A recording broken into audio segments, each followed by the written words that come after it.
Hi there, Courtney here. If you like this content, please give it a thumbs up and subscribe. I wanted to talk to you a little bit about managing stress, especially during a difficult time. We all have stress, and stress is not something that you learn the tools and you get rid of. But what we do is, as we learn the tools to deal with stress, it becomes a antidote, if you will, to how the body responds to stress. So a quick lesson in how your nervous system works and handles stress. When you get stressed, your body goes into your sympathetic nervous system kicks in, fight or flight starts, cortisol levels start to rise, adrenaline, and other stress hormones. These are normal and they are helpful when you need it. And a good way of understanding that is if you're in a car accident and the car turns over and you hear these stories of people doing great feats like lifting a car off of somebody. That is because of stress hormones. However, what is happening so much in our society today is things like watching the news or focusing on your problems, having too much time to focus on your problems, ruminating and things like that. That also causes your body to go into fight or flight.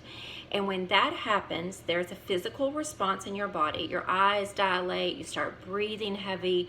The blood leaves the center of your body and goes to your extremities, which is needed during a great feat like lifting a vehicle or doing something that takes great strength.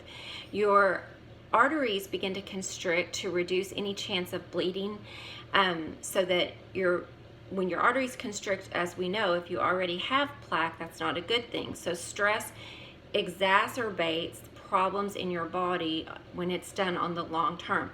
So if you're a person who's chronically anxious, who's chronically depressed, you're going to have a higher incidence of disease. And the reason is because when you're stressed and in fight or flight, your body, stress hormones cause inflammation in the body. For instance, if you're a diabetic, when you're stressed, your liver is producing more glucose.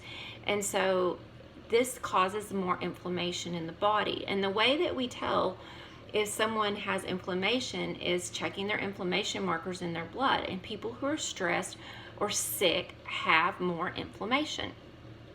So how do you undo that? And so if stress is always there, then what can we do? It sounds like we can't do anything, right? Well, no, not exactly. Doing stress management techniques and living a lifestyle, a healthy lifestyle, undoes the impact of stress on your body as it tones your nervous system.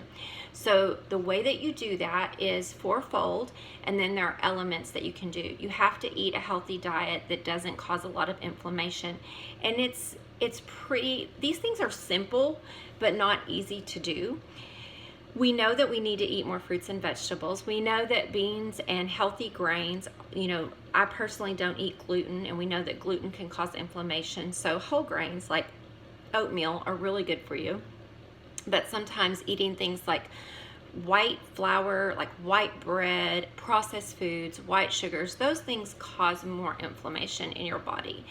And then, so eating more fruits and vegetables, less sugar and processed foods can help you have a healthier body with less inflammation. The second thing we have to do is we have to learn to have connection with community, if you will. We have to be connected to other people. Even those of us who are massive introverts like myself, even I have to go to work. I get really tired after I go to work or after I'm in a big function with a lot of people, but I still need connection with people. And so at a time like this, I have committed to doing Zoom classes with friends and teachers about 4 times a week, so I have that connection. I have a Wednesday meeting that we're doing on the phone. So we all need community. It is proven that people who have community or family live longer and have a better health response. So diet, connection, exercise. Now, I am looking at stress management and exercise as separate. Exercise that's appropriate for your body. So if you're very frail and ill, that exercise may be doing a little bit in the chair or taking a walk. If you're more fit, that might look like something else. But we all need cardiovascular exercise. We need our heart muscle to stay strong. We need our heart to be strong. We need our lungs to be strong. So appropriate exercise for your body after you've been, released from the doctor to exercise, see a professional, or start very slow, like walking is always safe. The last thing we need to do is manage our stress by helping our body get into a parasympathetic state. Now, what in the world does that mean? So it's the relaxation response. It's really as easy as that. And how do we do that? There are lots of things we can do, and they're so simple sometimes. I think people just kind of overlook them, or they poo-poo them and like, yeah, that's just too simple to work. Turning off the news, watching, like every day I will watch a little bit of news on my phone. I don't have regular TV like cable or satellite. We just have Netflix and things like that. So I'll go on my phone, I'll check out the news for the day. What do I need to know? I'll look at different reports from different news entities, and then I don't look at the news anymore. I limit my social media. Having animals, if you like animals, spending time with your animals, if you're quarantined with your family right now, doing things that are positive, trying to use visualization techniques to focus on what is going right rather than what is not going right. So a gratitude practice is so important. People who focus on everything that's wrong in their life tend to have more inflammation in their body. So I could focus on all the things that are wrong right now, like not being able to see my kids very much, not being able to spend time with my kids. This is the longest I've ever gone without seeing 3 of my kids. One is home living on the ranch with us right now, because we have an extra house, and that was our Airbnb, and we've rented that to him while he is working from telehealth, I guess is what you would say. So, I could focus on the fact that I can't see my other 3 kids. I could focus on the fact that I'm laid off and I'm not getting a paycheck right now. I could focus on the fact that unemployment, it's been 4 weeks since I applied and I haven't heard anything. And that would make me miserable. I could spend all day looking up statistics about this virus and getting very, very scared. So I try to stay informed, but instead of doing all of those things, whether you're the type of person who's extremely productive or not is not really what matters. It matters your mindset. So what I have done is I try to focus on being in some kind of class every day, eating healthy, checking on my children every day or every other day. They're grown adults, they're young adults, so try not to drive them crazy. What can you do? What is good? Right now, my health is good. My husband's health is good. My children are healthy. We have a roof over our heads. We have food to eat. So focusing on the positives rather than the negatives helps to put you in a relaxation response. It helps. Gratitude helps. Meditating, even if it's for 3 minutes a day, just close your eyes, breathing, focusing on your breath. You can use what we call mantra meditation, sound or phrases. Some people like to use the serenity prayer, and I'll probably murder it if I try to remember it off the top of my head, but God, give me the serenity to accept the things I cannot change, the courage to change the things I can, and the wisdom to know the difference. So having little tools in your toolbox. Let's see, I have a little book right here. I have a bunch of them, but this little book, Journey to the Heart, these have like daily, I don't know if you can see this, but like each day, like right now it says April the 10th, this is the 13th, but be aware of the energy around you. The 13th is give freely of what you have been given. So for example of that, I might read that. Even though I'm out of a job, I was able to donate a small amount to the food bank, and that made me feel good because it was just $16.40. I've been able to donate a little bit to yoga teachers and take their classes. I had a little bit of spending money set aside to do that. So reading something every day, practicing meditation, practicing breathing practices.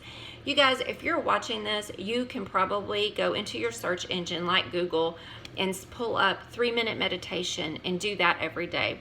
You probably can pull up a book like this online if you don't have any, and just ask for a daily meditation or a prayer, or look up the Serenity Prayer, print it out, put it somewhere where you can say it every day.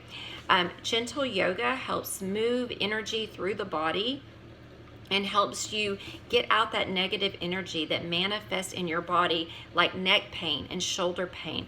So when yoga teachers or people like me start using the word energy, that's when people start going whoa, who aren't familiar with it. But we all know we have energy in our body. Otherwise, why would pacemakers exist, right? They help to control the electrical current in the body. What happens is when we are mentally tense, that tension manifests physically in our body. So you might get shoulder pain, neck pain, low back pain. It's very common. And so doing gentle stretching or gentle yoga postures can help with that. Breathing, meditation, gentle yoga postures, visualization, reframing things, visualizing and thinking about your next vacation. Maybe go ahead and plan that vacation. Maybe you don't book it right now, but maybe you go ahead and plan what you're going to do, thinking forward. All of these things help tone your parasympathetic nervous system, and that is the antidote to the fight or flight. When you start to get stressed, your nervous system will be more toned, just like a muscle in your bicep gets toned. So if my muscles are weak and I go to lift a gallon jug of water, it's going to be hard for me. But if my muscle is toned, it's going to be easier for me. May not be easy, but it's going to be easier. It's the same thing with your stress hormones. If you have a toned nervous system because you've been doing asana practice, doing breath work, doing meditation, visualization, gratitude practices, things like that tone your nervous system, and they're incredibly important. They're so important that we know now, the research shows that we cannot reverse disease without them. And so they're simple, and what I'm going to tell you now is something I've seen in the research that has helped people, and from my 20 plus years in this industry. And I say plus because I've been a practitioner a lot longer than a teacher. I've been a teacher for 20, a practitioner since I was a little girl. Do what you can and focus on what you can do rather than what you can't do. So for instance, on food, let's say that you have a pretty standard American diet. You're used to eating cheeseburgers and tacos and pizza every day. Can you focus on eating maybe a healthier version of that today? Can you focus on adding some vegetables to your diet? Can you focus on drinking one less soda and some more water today? Can you focus on learning to make a healthy dessert rather than a bad dessert? So start small, baby steps. And then with connection, can you call one person today or reach out to one person to talk and have that connection? Can you, on meditation, can you find something, maybe say the serenity prayer today, or do some nice slow breath work, breathing in and breathing out slowly? And then finally, let's see, on exercise, could you find a way to take a walk?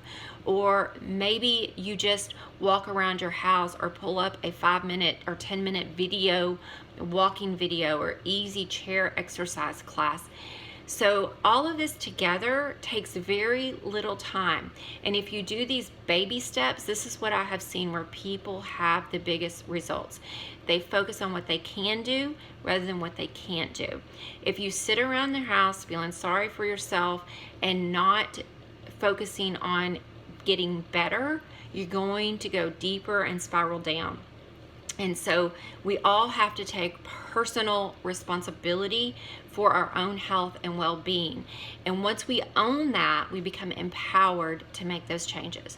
So I'm Courtney Robinson. I'm a certified yoga therapist. My job title is stress management specialist, and I work for Celine Hart Group in intensive cardiac rehab.